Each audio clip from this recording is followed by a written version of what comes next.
اعلان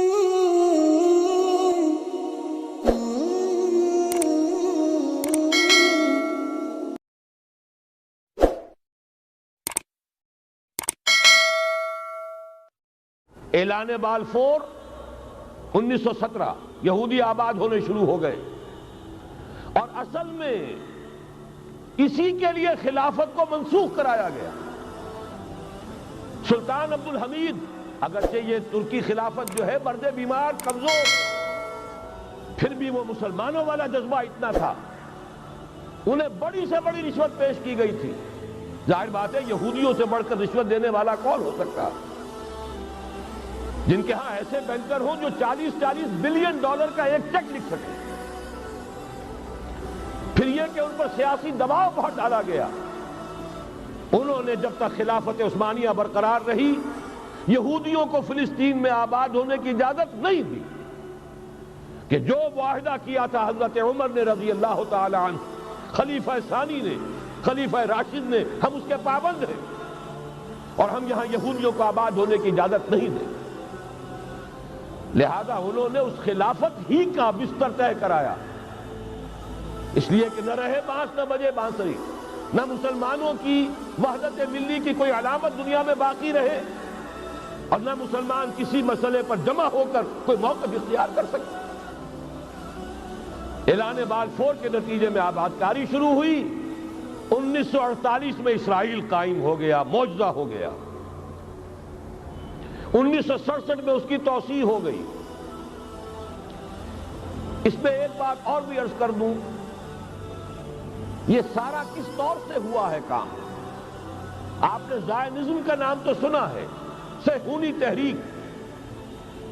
خود اس کا جو بابا آدم تھا، آرڈر آف الومیناٹی، 1776 یکم مئی، یہ نظام قائم کیا وائساپ نے، اور اس نظام کے تحت فری میسنری اور lodges of the great Orient قائم کیے گئے۔ یہ سارا ہتھ کنڈا وہ ابلیسی نظام، اس کی تفصیل ایک کینیڈین آتھر نے لکھی ہے کتاب میں، پاونز ان دی گیم۔ یہ سارا دھندا ایک شیطانی چکر ہے، ابلیسی چال ہے، اور اس کے ذریعے سے اسرائیل قائم ہوا، اور اس کی توسیع بھی ہوئی 1967 میں۔ اب یہاں تک پہنچنے کے بعد ان کے پیش نظر بقیہ دنیا کی تسخیر اور اسے فتح کرنے کا معاملہ ہے، اور سب سے بڑھ کر اسلام کی بیخ-کنی اور اس کا راستہ روکنا، یہ ان کے پیش نظر ہے۔ یریدون لیطفئوا نور اللہ بافواہہم۔ صورت اس وقت کیا ہے؟ یورپ اور امریکہ سے آپ مشرق کی طرف آئیے، پہلے عالم عرب ہے، عرب مسلم ورلڈ۔ مجھے یہ کہتے ہوئے سخت دکھ ہو رہا ہے، پورا عالم عرب وہ فتح کر چکے، وہ عرب ممالک کے جو اسرائیل کے ساتھ کسی میز پر بیٹھ کر گفتگو کرنے کو تیار نہیں تھے۔ آپ دیکھ رہے ہیں کہ لائن لگ گئی۔ کبھی صرف انور سادات نے ریکگنائز کیا تھا، پوری دنیا میں شور مچا تھا، اس پر لعنت ملامت ہوئی تھی۔ اب تو ایک ایک کر کے، وہ شاہ حسن ہو چاہے شاہ حسین ہو، اب تو وہاں سے ویزے ختم ہو رہے ہیں۔ سعودی عرب اور امارات، انہوں نے جو کچھ کاروباری بندشیں لگائی ہوئی تھی وہ ختم کر دی گئی، ان میں نرمی پیدا کر دی گئی۔ یہ صورتحال ہے کہ واقعتاً ان کی جو عالمی تسخیر کا پروگرام ہے وہ آگے بڑھ رہا ہے، اور بدقسمتی سے امت مسلمہ کا جو قلب ہے، اس امت کا قلب امیین پر مشتمل ہے۔ هو الذی بعث فی الامیین رسولا منہم یتلو علیہم آیاتہ ویزکیہم الی آخر الآیہ۔ حضور بھی امی تھے، انہی میں سے تھے صلی اللہ علیہ وسلم، لیکن آج وہ قلب جو ہے عالم اسلام کا، وہ یہودیوں کے شکنجے میں کسا جا چکا۔ اکثر وہاں کے جو حکمران ہیں، امریکہ کے ایجنٹ ہیں، سٹوجز۔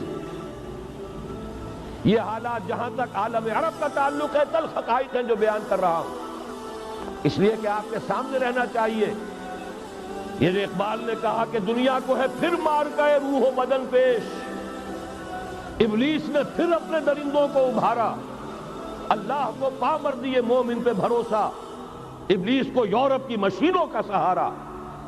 یہ دوبارہ ایک بہت بڑے پیمانے پر حق و باطل کا گھمسان کا رنگ پڑنے والا ہے۔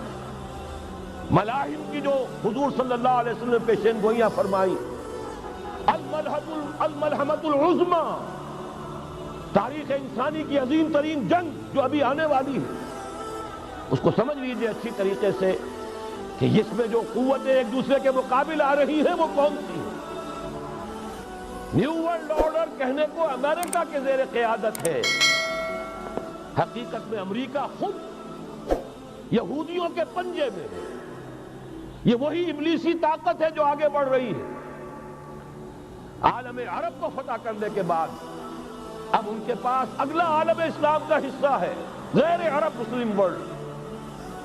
ایران ہے، اس کے شمال مشرق میں ترکستان ہے، روسی اور چینی، مشرق میں افغانستان ہے، پاکستان ہے۔ یہ ایک بہت بڑا سالڈ بلاک ہے۔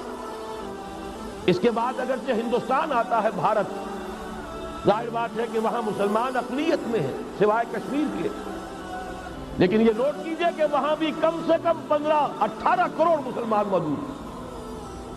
آج بھی دنیا کا سب سے بڑا ملک جس میں مسلمانوں کی تعداد اور جن کی نفری سب سے بڑھ کر ہے وہ بھارت ہے۔ اس کے بعد پھر انڈونیشیا، ملائیشیا ہے، اس سے آگے ہے پھر فار ایسٹ، ابھی انہیں فتح کرنا ہے۔ نیو ورلڈ آرڈر کا یوں سمجھئے کہ ابھی یہ ہارڈ نٹ ٹو کریک، ابھی ایک لوہے کا چنا ہے چائنا کی شکل میں موجود۔ اور مجھے یاد آ رہا ہے ڈی گال کے الفاظ بہت سے لوگوں نے سنے ہوں گے، اس نے کہا تھا کہ ہم نے خام خواہ روس کو اپنا دشمن بنا لیا ہے، وہ تو ہمارا بھائی ہے، وائٹ ریسس، وہ تو بنیادی طور پر یورپین قوم ہے۔ Beware of the yellow masses of the East, تمہیں گھبرانا چاہیے، تمہیں خبر لینی چاہیے۔ وہ مشرق بعید کے جو زرد رو لوگ ہیں، China, Indochina, Japan, yellow race, ابھی اس نیو ورلڈ آرڈر کے لیے جو فتح عالم اور تسخیر عالم کا پروگرام ہے، اس میں پہلے غیر عرب مسلمان دنیا اور پھر یہ فار ایسٹ کا خاص طور پر یلو ماسز، یہ ہے کہ جنہیں ابھی انہیں ٹیکل کرنا ہے۔